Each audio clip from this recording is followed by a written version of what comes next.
Right, I haven't done a video in a while. This one's not about powder coating. I got given this maybe 12 months ago. I've done nothing with it. I stuck it in the roof of the garage. I thought I'll dig it out the other day. It's an old 1970s RC kit. One part, you get two cars with the kit. One's nitro, one's electric, and you swap the servos between the two. So what I've got with the kit, I'll show you now.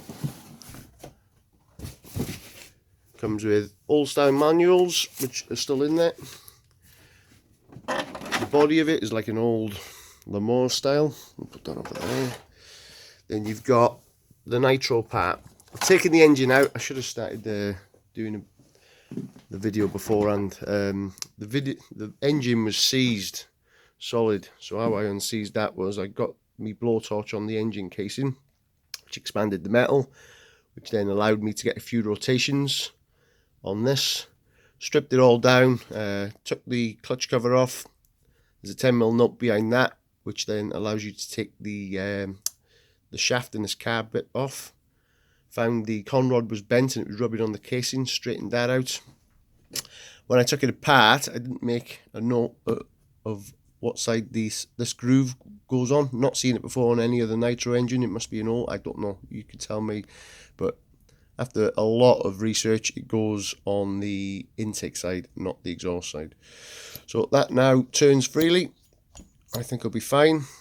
It's got a groove in the head where that matches, so you've got to make sure that goes on right. Carburetor. Still manky, need to free up the pins, make sure that works. The body of it, or the chassis, this is where all the servos go, I'm guessing. You can get under there. Anyway, that's where they go.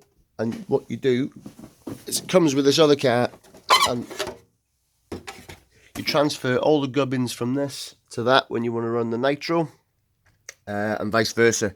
So a lot of cleaning to do, a lot of refurbing. I don't know if any of the servers work, whether the receivers work, switch gears. I'm guessing this is some kind of rechargeable battery. I don't think that's ever going to work again. Maybe get hold of them. You know, I don't know what this was. Apparently some stuff used to put on the tires to give it more grip, apparently. The guy who gave it me, he's had it since he was a kid. So it's got most of it here. I don't think I'm missing anything. I will, if you want, I'll make some more videos if you're interested to see how I progress with the restoration. I'm going to strip every nut and bolt down, keep it all original, try and get this thing running. Comes with an all-style receiver. Don't know if the crystals work. Haven't tried anything yet, so it'll be a case of sucking and see what we end up with. If you want to see some more videos, drop a comment. Please like and subscribe to my channel. Thank you very much.